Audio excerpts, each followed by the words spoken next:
All right, back in the basement again. It is Monday, May 2nd, one day post USAPL Rhode Island State Championships. I want to give you guys an update on how my meet went and talk about some things. There's a lot to unpack, so I don't cover it in this particular video. Just call it out in the comment section below, and I'll be sure to either answer it there or do one final follow-up video where I answer any other questions I left unanswered, or also just talk about what are my plans from here. I want to just talk about the meet in general. Now, first of all, I want to give a shout out to Marcus from Twisted Barbell, who actually made the drive from Pennsylvania to come and watch my meet and actually recorded all the clips you're going to see in this video. So big thanks to him, because otherwise you're going to have to use the potato quality cell phone camera views that I put on Instagram, which if you're not following me on there, please do so. I need the social validation that my content is relevant. But also follow Marcus. He does a lot of home gym reviews, and if you like my content, you're sure to like his, and I really appreciate his help on this effort to bring us this footage that you'll see today. So linked in the description box below. So overall, like I said, went really well. Some things about the meet itself. I weighed in before I left my house in the morning at 215 pounds, and I've been using that scale in my house to kind of judge my weight off this entire meet prep. The goal again was to compete in the 100 kg class, which is 220 pounds.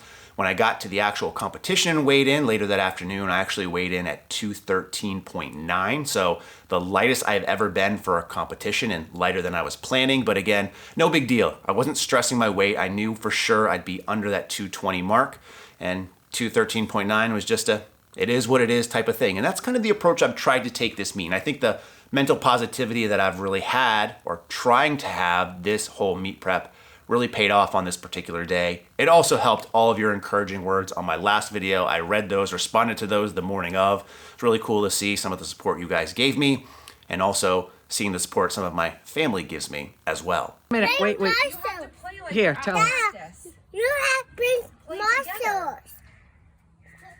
How about you? Go, Unky. You can do this. Just try to not go to sleep. Make sure you don't go to sleep and rock that weight. Show it. Tell those weights who's the boss. I was just going to say that. Yeah. So 213.9 pounds, it is what it is, right? Go into the lift. I was competing in 2 weight classes, so even though I qualify for the Masters, I'm 41, so that puts me in the Masters 1 class for USAPL, which is 40 to 44. I also wanted to compete in the Open because that's where, for the most part, the competition is. Now, Rhode Island typically doesn't have really big meets.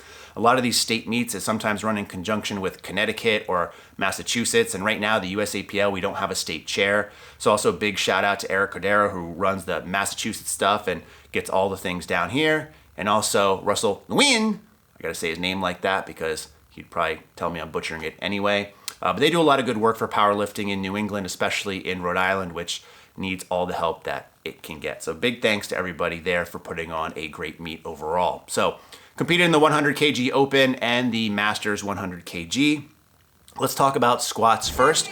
My first squat attempt was at 257.5 kilograms or 568 pounds. Felt really good, moved really good. To me, knowing how I squat, it looked really good as well. And I say that because unfortunately, this was the first time I've ever gotten red lighted for depth. So I got 2 reds, 1 on either side, and it is what it is. But this threw a little bit of a wrench into the system because I wasn't planning on it. It's never happened to me before. In the 12 powerlifting meets that I've done, never got called for depth before, and especially on a first attempt. So part of me thought, hey, it moved well, let's just move up the weight and keep going, and hopefully you get it on your next attempt. But the more cautious side of me, and again, the side that's been trying to be more optimistic and realistic and not put too much stress on myself, figured, hey, you know what? I didn't get it. Let's just go ahead and retake it, make sure that we get that squat in the books, just because worst case scenario, you increase the weight, you don't get that, or you get called for depth again, and then you're really flirting with bombing out of the meet. So I retook 568, 3 white lights this time. Looked the same to me, but again, it is what it is, and I'll take it.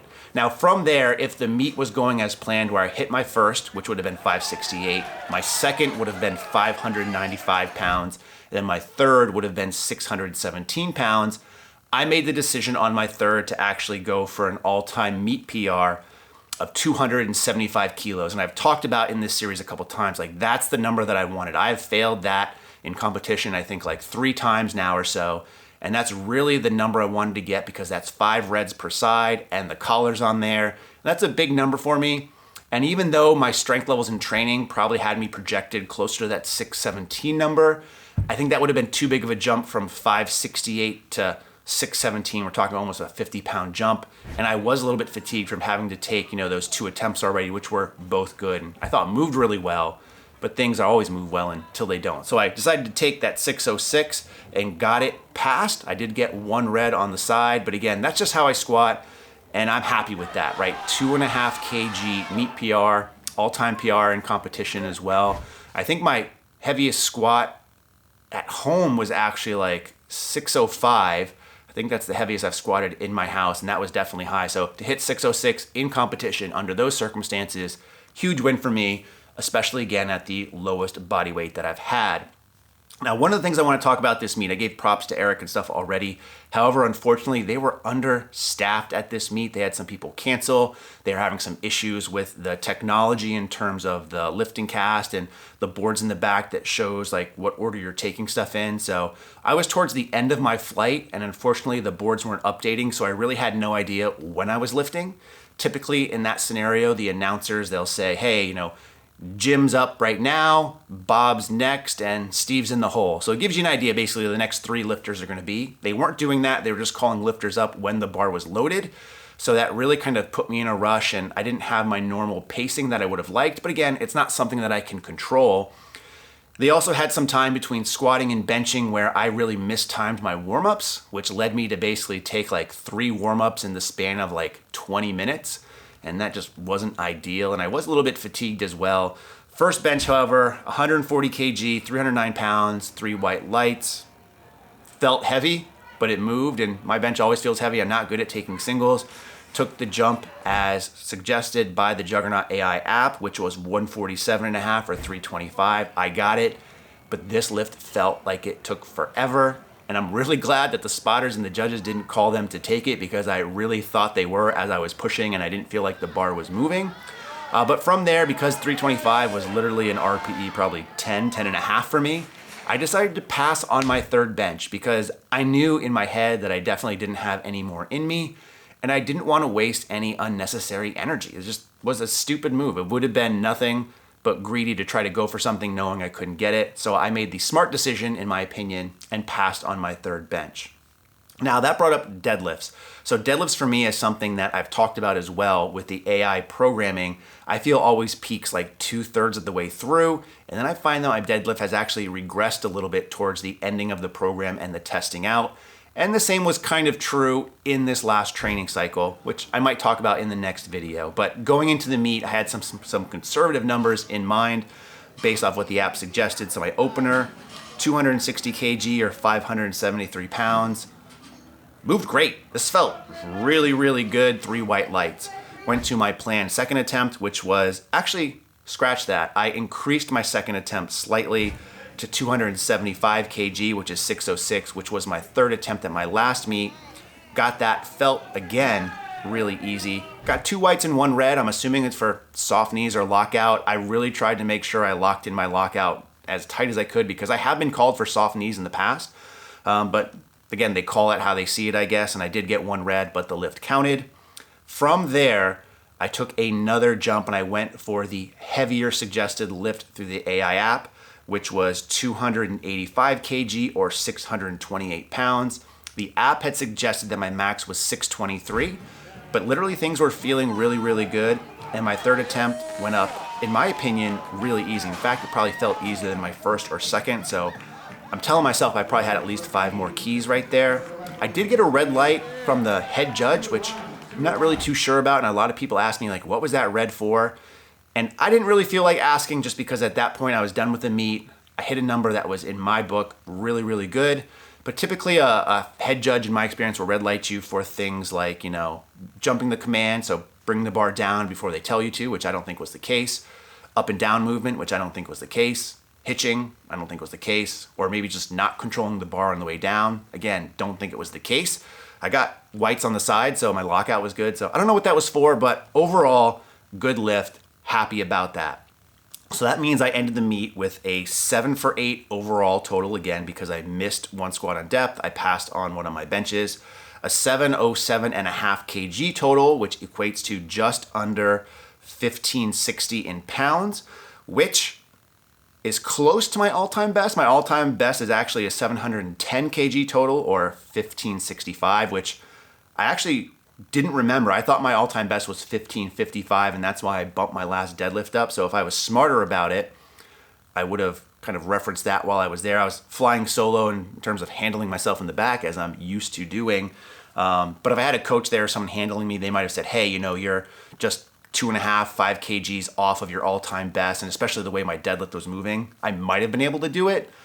But at the same time, I'm extremely happy with things went, because even though I was 6 pounds under my all-time best, I weighed roughly 17 pounds less than when I hit that total the last time. So that means I have a new meet PR in terms of dots and in terms of Wilks. So I will take that all day, any day.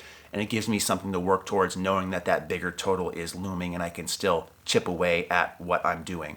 So in terms of placing, I got second overall in the Masters, which just did it based off of overall total lifted.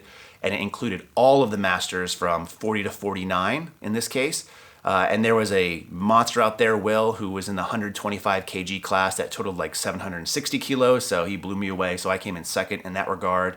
In the open 100 kg, though, I did come in first, which was cool because I wasn't trying to. And placing at meets for me isn't a big deal. It's more about how I perform against myself. But still, it's nice to have a medal to bring home. In fact, 2 in this case that I could give to each one of my boys, which they really enjoy. And they have now claimed as their own and told me I can't touch them anymore. But overall, really happy with how the meet went, happy with how I performed, and really happy with today, the day after. I'm in a positive mood. I felt like I did my best, and it was literally the most stress-free experience I've had in a powerlifting meet, both mentally and physically too. I didn't do anything stupid or change my routines from what I ate to how I got ready. I rode the air bike that they had at the gym beforehand like I normally ride my Peloton bike. I didn't eat any foods that were outside of normal, didn't add in any extra caffeine. I did, however, include some hydration tablets, which are basically just like salt tablets, just because the gym was really hot and it's a long day. I'm not eating a ton. And I found in the past in some of these other meets that dehydration is a real issue. However, I didn't want to just drink a ton of water or Gatorade or Pedialyte or whatever people have drunk, which I have done that in the past as well. Just wanted to try to keep it as normal as possible. And I think that really paid some dividends. So overall, great meet. I think I have to check because it's weird with the USAPL shifting back to its old weight classes and whatnot, and the fact that meets have been kind of all over the place lately. But I think I set 7 Rhode Island state records, so 4 in Masters, so all 3 lifts in total in Masters. And then I think I set the squat, deadlift, and total record in the 100 kg open for Rhode Island, which again, nothing big. State records don't matter much, especially when it's Rhode Island and we don't have a lot of people competing, especially at my age at least. But if that's the case, which it may be, I got to see what they update. That's really awesome, and I think just solidifies again that I had a really fantastic meet. And I'll talk about maybe my last video to close out this series, what my plans are for the next iteration of Juggernaut AI, which I plan to continue using because it keeps giving me gains and I really enjoy the actual training itself. So again, thanks everybody for the support and the kind words. Really appreciate it. It did really help a lot. Big thanks to Marcus. Thanks for my wife for coming and cheering me on as well. I always love the support from my family. My parents made it out as well. But if you have any other questions I wasn't able to answer in this video, leave them in the comment section below so I can get to them next video, or at least answer your comments by typing back. In the meantime, as always, thanks for watching and stay big.